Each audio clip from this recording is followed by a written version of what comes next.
और मैं हूं आपके साथ प्रिया तिवारी। शुरुआत करेंगे खास खबरों के साथ। मुख्यमंत्री योगी आदित्यनाथ ने लखनऊ के लोक भवन में आयोजित विद्यार्थी सम्मान समारोह में मेधावियों को सम्मानित किया है। इस मौके पर उन्होंने मेधावी विद्यार्थियों को 1-1 लाख रुपए और 1-1 टैबलेट के साथ ही प्रशस्ति पत्र और मेडल देकर सम्मानित किया है। इस अवसर पर प्रधानाचार्य और शिक्षकों को भी सम्मानित किया गया। वहीं मुख्यमंत्री योगी आदित्यनाथ ने यूपी बोर्ड और संस्कृत शिक्षा परिषद के टॉप 10 सीबीएसई और आईसीएसई के सर्वोच्च 10-10 समेत कुल 223 राज्य स्तरीय मेधावियों को 1-1 लाख रुपए, 1-1 टैबलेट, प्रशस्ति पत्र और मेडल देकर सम्मानित किया। सीएम ने समारोह में 11 विद्यालयों के प्रधानाचार्य और शिक्षकों को भी शॉल और प्रशस्ति पत्र देकर सम्मानित किया है। कार्यक्रम को संबोधित करते हुए मुख्यमंत्री योगी आदित्यनाथ ने कहा कि ये कार्यक्रम इस बात का सबूत है कि परिश्रम का परिणाम हमेशा सुखद होता है। आज यहां पर इन समारोहों के माध्यम से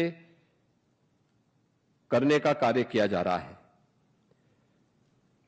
यह वास्तव में इन छात्र छात्राओं के लिए एक उपलब्धि है और आगे बढ़ने के लिए एक महत्वपूर्ण जीवन का पड़ाव भी। यह समारोह इस बात का प्रतीक है कि परिश्रम, सार्थक दिशा में किए जाने वाले परिश्रम का परिणाम अवश्य प्राप्त होता है और परिणाम हमेशा सुखद होता है और सुखद होने की अनुभूति आज आपको यहां पर इस सम्मान समारोह के माध्यम से प्राप्त हो रहा होगा।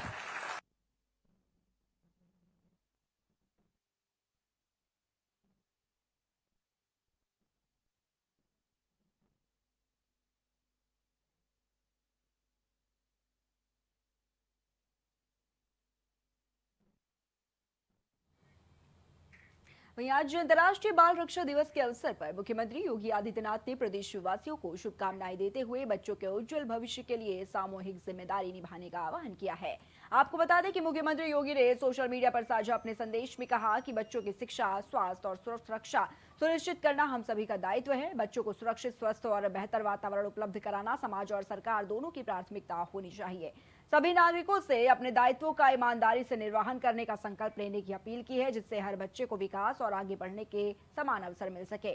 मुख्यमंत्री ने अपने संदेश में इस बात पर भी जोर दिया कि राष्ट्र का भविष्य बच्चों के हाथों में है और उनके सर्वांगीण विकास के लिए शिक्षा, स्वास्थ्य और सुरक्षा के क्षेत्र में निरंतर प्रयास आवश्यक है। अंतर्राष्ट्रीय बाल रक्षा दिवस के मौके पर प्रदेश भर में बच्चों के अधिकारों और कल्याण को लेकर जागरूकता कार्यक्रम भी आयोजित किए जा रहे हैं।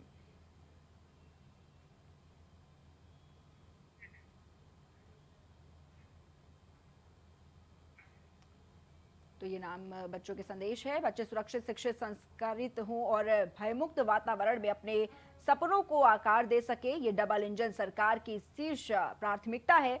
आइए अंतर्राष्ट्रीय बाल रक्षा दिवस के अवसर पर हम बच्चों के अधिकार, शिक्षा, स्वास्थ्य और सुरक्षा के प्रति अपने दायित्वों का निर्वहन करें। तो देखिए योगी आदित्यनाथ का बच्चों के नाम ये खास संदेश, जिसमें उन्होंने कहा कि बच्चे सुरक्षित, शिक्षित, संस्कारित हो और भयमुक्त वातावरण में अपने सपनों को आकार दे सके, ये डबल इंजन सरकार की शीर्ष प्राथमिकता है। आइए अंतर्राष्ट्रीय बाल रक्षा दिवस के अवसर पर हम बच्चों के अधिकार, शिक्षा का आह्वान करने का संकल्प लें।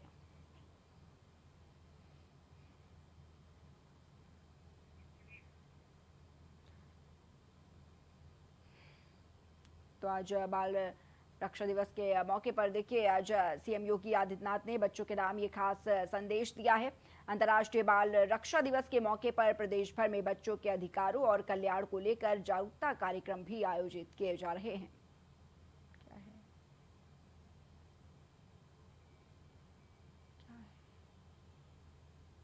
तो देखिए आज सीएम योगी आदित्यनाथ ने इस मौके पर एक पोस्ट भी साझा किया है, जिसपे उन्होंने बच्चों की रक्षा के लिए तमाम बातें जो हैं वो अपने पोस्ट में साझा की हैं और साथ ही एक खास संदेश खास तौर पर बच्चों के लिए था। और इस दौरान आपको बता दें कि उन्होंने अपने संदेश में इस बात पर भी जोर दिया कि जो बच्चों का भविष्य है वो कैसे कुशल बन सके।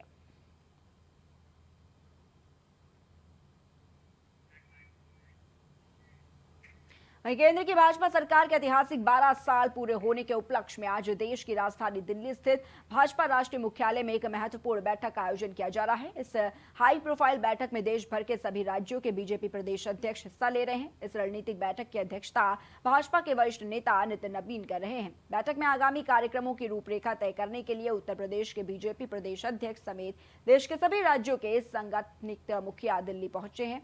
उत्तर प्रदेश जैसे बड़े राज्य की भागीदारी को इस बैठक में बेहद ही अहम माना जा रहा है। बैठक का मुख्य एजेंडा जो है वो केंद्र सरकार के सफल 12 वर्षों के कार्यकाल की योजनाओं, उपलब्धियों और ऐतिहासिक निर्णयों को देश के कोने कोने और हर घर तक पहुंचाना है। तो यूपी बीजेपी अध्यक्ष शामिल होंगे और देखिए यह आयोजन कई मायनों में काफी खास और अहम माना जा रहा है। अगर बात की जाए तो देखिए आज इस हाई प्रोफाइल बैठक में देश भर के सभी राज्यों के बीजेपी प्रदेश अध्यक्ष हिस्सा ले रहे हैं। यूपी के जो बीजेपी अध्यक्ष हैं वो भी इसमें शामिल होंगे और इस रणनीतिक बैठक की अध्यक्षता भाजपा के वरिष्ठ नेता नितिन नबीन कर रहे हैं। बैठक में आगामी कार्यक्रमों की रूपरेखा तय करने के लिए उत्तर प्रदेश के बीजेपी प्रदेश अध्यक्ष समेत देश के सभी राज्यों के जो मुखिया हैं वो दिल्ली पहुंचे हैं। उत्तर प्रदेश जैसे बड़े राज्य की भागीदारी को इस बैठक में बेहद अहम माना जा रहा है। बैठक का मुख्य एजेंडा केंद्र सरकार के सफल 12 सालों के कार्यकाल की योजनाओं और उपलब्धियों और साथ ही ऐतिहासिक निर्णयों को देश के कोने कोने और हर घर तक पहुंचाना है।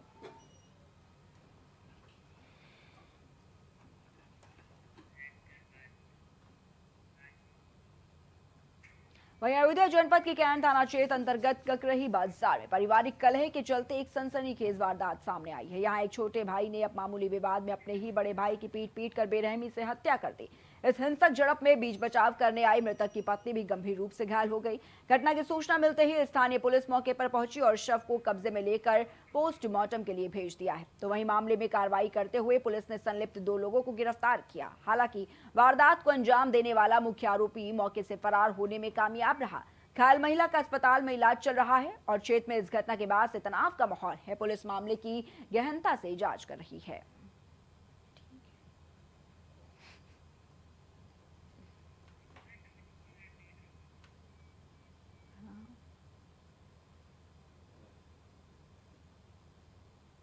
आज दिनांक 1 जून 2026 को जनपद अयोध्या के कोतवाली कैंट में एक सूचना प्रातःकाल 5 बजे प्राप्त हुई कि ककरेही बाजार में पिता पुत्र के आपसी झगड़े में राधेश्याम नामक एक व्यक्ति की मृत्यु हो गई है। इस सूचना पर तत्काल मौके पर पुलिस पहुंची और शव को कब्जे में लेकर के उनकी घायल पत्नी को जिला चिकित्सालय में भर्ती कराया गया है। घायल पत्नी श्रीमती रेणु ने तहरीर दी है जिसमें अपने ससुर और सास और देवर पर अपने पति की हत्या का आरोप लगाया है। इस पर तहरीर लेकर के आवश्यक विधिक कार्रवाई की जा रही है। आरोपी में अभी ससुर जो हैं और उनकी पत्नी सास दोनों को पुलिस ने गिरफ्तार कर लिया है और शेष वांछित अभियुक्त की गिरफ्तारी के प्रयास किए जा रहे हैं। तो वहीं कांग्रेस के वरिष्ठ नेता और लोकसभा में नेता प्रतिपक्ष राहुल गांधी आगामी 4 और 5 जून को उत्तराखंड के 2 दिवसीय दौरे पर आ रहे हैं। इस दौरे के दौरान राहुल गांधी राजधानी देहरादून में मुख्य रूप से पार्टी कार्यकर्ताओं और पदाधिकारियों के साथ सीधा संवाद करेंगे। उत्तराखंड में संगठनिक मजबूती और भविष्य की चुनावी रणनीतियों के लिहाज से राहुल गांधी के इस दौरे को बेहद अहम माना जा रहा है। तो वहीं राहुल गांधी के आगमन की खबर मिलते ही उत्तराखंड कांग्रेस पूरी तरह से एक्शन मोड में आ गई है। पार्टी मुख्यालय से लेकर जिला स्तर तक तैयारियां युद्ध स्तर पर शुरू की जा चुकी हैं। कांग्रेस के वरिष्ठ नेताओं का कहना है कि इस दौरे का मुख्य उद्देश्य जमीन से जुड़े कार्यकर्ताओं से संवाद करना और उनका फीडबैक लेना है। तो राहुल गांधी का उत्तराखंड दौरा कई मायनों में काफी खास और अहम माना जा रहा है। आपको बता दें कि 3 और 4 जून को राहुल गांधी देहरादून के दौरे पर पहुंच रहे हैं। वहां पर वो पार्टी कार्यकर्ताओं के साथ बैठक करेंगे, उनसे संवाद भी करेंगे और साथ ही जो कार्य किए गए हैं उनका फीडबैक भी राहुल गांधी इस दौरे के दौरान लेंगे। तो जो तैयारियां हैं वो पूरी की जा चुकी हैं। अब देखना जाएगा कि किस तरीके से वो अपने दौरे में पहुंचने वाले हैं और कार्यकर्ताओं में जो जोश भरेंगे राहुल गांधी वो भी देखना काफी अहम होने वाला है।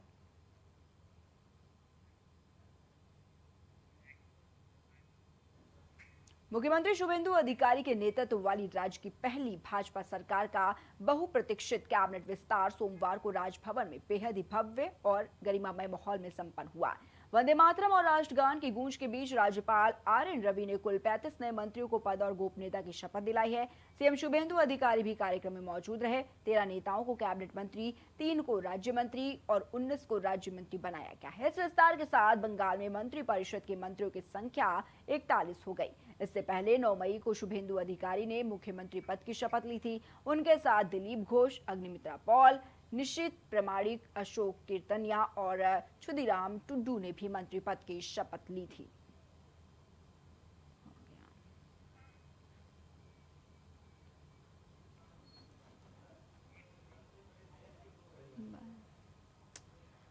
तो शुभेंदु मंत्रिमंडल में अब 41 मंत्री हो गए हैं। जी हाँ, इस विस्तार के साथ बंगाल में मंत्री परिषद की जो संख्या है, देखिए मंत्रियों की वो 41 पहुंच गई है। इससे पहले 9 मई को शुभेंदु अधिकारी ने मुख्यमंत्री पद की शपथ ली थी। उनके साथ दिलीप घोष, अग्निमित्रा पॉल, निषेध प्रमाणिक, अशोक कीर्तनिया और क्षुदीराम टुड्डू ने भी मंत्री पद की शपथ ली।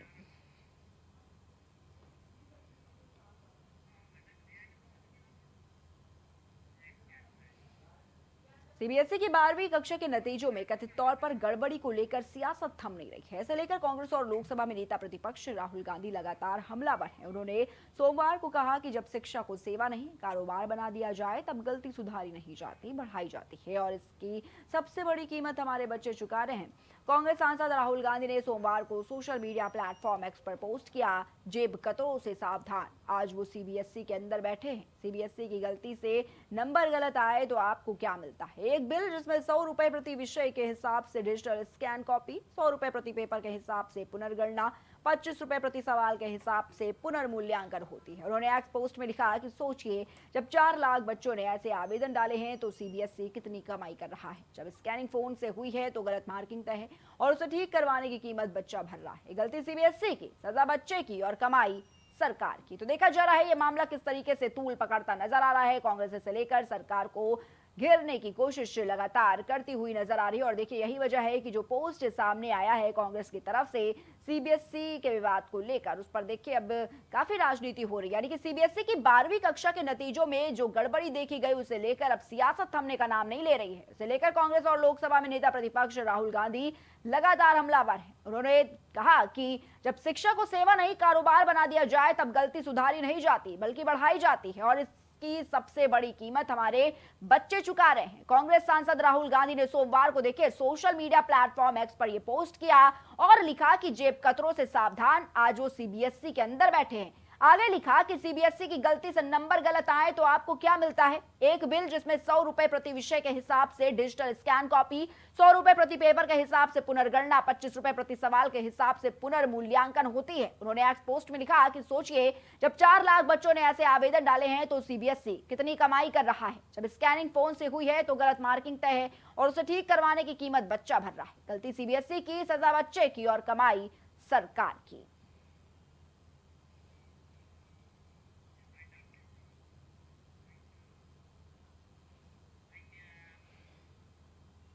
इस बुलेटिन में फिलहाल इतना ही।